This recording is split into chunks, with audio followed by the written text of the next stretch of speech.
Darren, now you were selected in September last year. Yes. Now, what was the campaign like? Well, actually, first of all, I was really delighted to be selected for Broxtowe. I've got a local connection there, and my kids were born locally as well. I live there. But I know I needed to hit the ground running, and as an ex-military man, I needed to have a plan. My plan was called Battle of Broxtowe. And it was good actually, because it was a great rallying cry. That my predecessor was Anna Soubry, so I was getting people to come along as activists, help with the leafleting. We did extensive telephone canvassing as well, and I ran a campaign that was about Conservatives and what the Conservatives could do. So it was a positive campaign and was targeted at Labour leavers as well. So this time last year, election day, can you remember that day? You know, where were you? Because I certainly was getting very cold and wet. What about in Broxtowe? What was that last day like? It was cold, it was wet, it was dark, and also uncertain. I really didn't know whether, I had a chance of winning, but I didn't know whether I had done it. So I was really, really delighted when the result came in.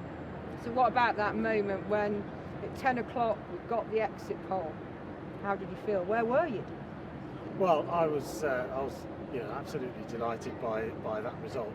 But it was interesting that I'd said to my association that we were going to have a thank you party on the following Sunday.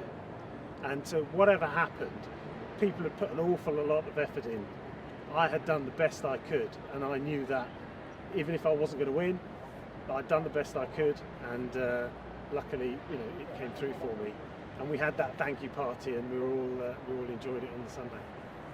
And that's the thing, winning elections is not just about the candidates, it's not just about the MPs seeking re-election, it's about the activists. And what message would you have for activists up and down the country in terms of their help last year? Well, it was absolutely fantastic, the help we had. Don't forget telephone canvassing that you can do this year as well. It's going to be really, really important. So we had a lot of activists that were helping us with that, because you can build a relationship with the electorate that way.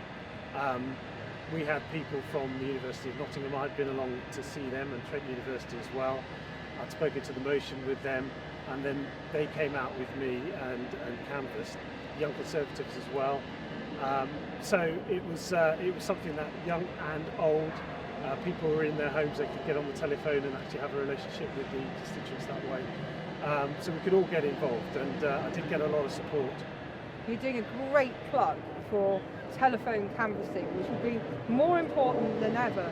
But this year has been different from a campaigning perspective. So I was just wondering, what you've been doing on the ground in your seat to get out campaigning, given some of the restrictions and the guidance we've been publishing throughout the year. So within the guidance, making sure that depending on what tier you're in and what the restrictions are, you are allowed to go out probably with a face covering and deliver at certain points. Other times in lockdown, for example, it doesn't stop you getting on the telephone. Don't be afraid to get on the telephone. You can build a relationship that way, and I think it's important we do that. And in terms of just connecting with people, lots and lots of virtual conferences that I've had. You just keep the machine going. Yeah, well, I think it's fair to say we've all become quite adept in our use of Zoom and Teams. Yes.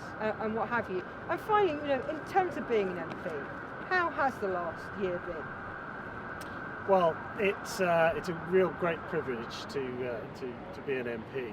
It's been really busy, and we've had over 11,500 cases since I came in, and I think perhaps it's been a bit different to other MPs have experienced before COVID. So it's been very, very busy, but satisfying as well. I remember I invited the Prime Minister up to Broxtowe, and I wanted to make sure that Broxtowe was in his mind, we were remembered, and he was launching his cycling revolution, and I was speaking to some cyclists in the community with him, and somebody from outside the fence shouted, "Darren!" So I kept my head down because I had no idea what this person was going to say, and they shouted again, "Darren!" And the Prime Minister looked up, so I looked up, and he said, "Darren, thank you for getting my parents back from India." Wow. And I thought, what a great moment that was. that I've been able to help people, and I hope I do continue to do that.